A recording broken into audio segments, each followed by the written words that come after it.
DPR dan pemerintah akan terus mengusut dugaan penyalahgunaan nomor induk kependudukan atau NIK yang digunakan untuk mendaftar sebanyak lebih dari 2 juta nomor telepon. Kemenkominfo sendiri diminta lebih tegas menindak provider yang nakal. Penyalahgunaan ini dinilai tidak biasa karena satu nomor NIK bisa dibuat untuk registrasi jutaan nomor. Karena itu peristiwa ini diduga melibatkan korporasi atau lembaga penyedia telekomunikasi. Peraturan Menkominfo menyebutkan satu nomor NIK hanya bisa dipakai untuk mendaftar 3 nomor telepon seluler. DPR rencananya akan membentuk panja terkait kasus ini. Namun dari Kemenkominfo belum ada tindakan tegas dan hanya memerintahkan pemblokiran nomor yang disalahgunakan. Sekarang sedang proses semuanya dan dari Kominfo pernyataannya sementara cukup. Ya, karena kan ada yang kemarin bicara dari BRTI, itu memang itu yang terjadi ya. BRTI, kepala BRTI, ketua BRTI kan Pak Ramli yang juga Dirjen PPI. Untuk mengetahui perkembangannya sudah ada produser lapangan Angga Dwi Putra. Selamat malam Angga, apa sanksi yang sudah disiapkan untuk operator nakal yang menyalahgunakan data pelanggan dalam menjalankan bisnisnya? Ya, selamat malam Putri. Memang jika kita berbicara soal sanksi kepada operator atau pihak manapun yang menggunakan data pribadi tanpa seizin pemilik data pribadi tersebut, jika kita lihat ada dua hal yang bisa dilakukan. Ya, ini yang pertama dari sisi Kementerian Kominfo sebagai regulator atau sebagai pemilik dari nomor-nomor tersebut.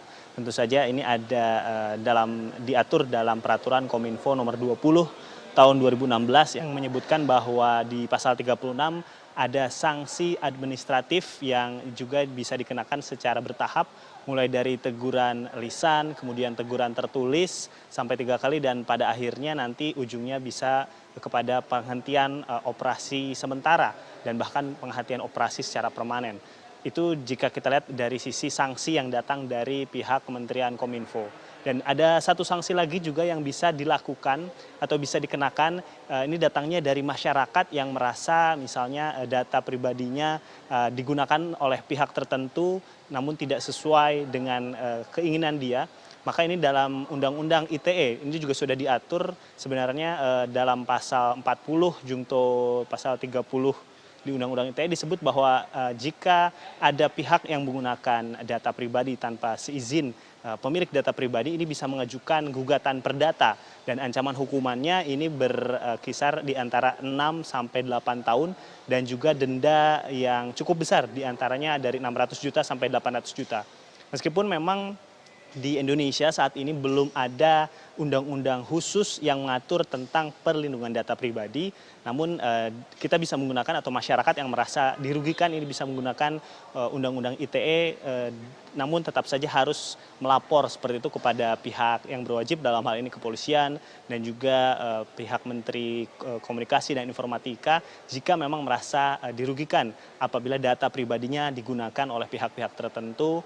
Dan ini yang memang yang agak cukup sulit karena kita juga belum tahu sejauh ini siapa pihak yang membocorkan data tersebut, kemudian siapa yang menggunakannya, dan sejauh ini masih ditelusuri oleh dari kementerian sendiri, kemudian juga DPR yang juga sudah membentuk panitia kerja untuk mengusut tentang masalah ini. Putri. Angga, sebenarnya apakah tadi juga sempat dibahas soal keamanan data oleh operator seluler?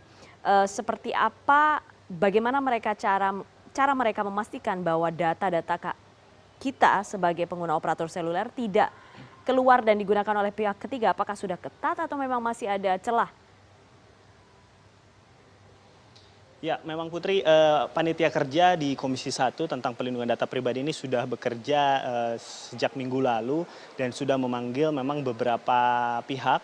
Seperti misalnya pada hari Senin yang lalu pada tanggal 9 April, Panja dari Komisi 1 ini sudah memanggil Dirjen Dukcapil di Kementerian Dalam Negeri, dan Dirjen Dukcapil saat itu menyebutkan bahwa memang data yang kita serahkan atau saat kita registrasi SIM card atau kartu SIM, ini datanya nanti akan diverifikasi semua masuk oleh Dirjen Dukcapil dan kemudian data tersebut disimpan. Nah, celah yang bisa terjadi memang bisa banyak hal. Pertama adalah pengakuan sendiri dari Dirjen Dukcapil yang menyebut bahwa Kementerian Dalam Negeri sudah bekerja sama dengan 973 lembaga.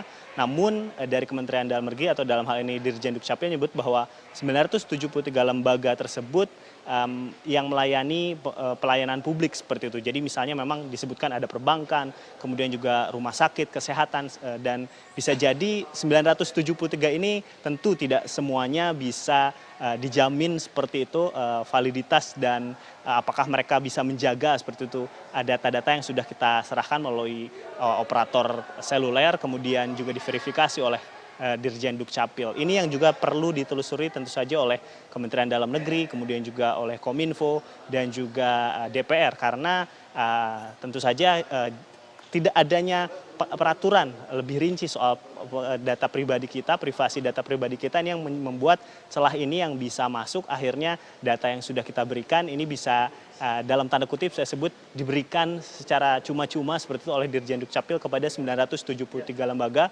meskipun Dirjen Dukcapil menyebut bahwa data ini hanya untuk pelayanan publik seperti itu.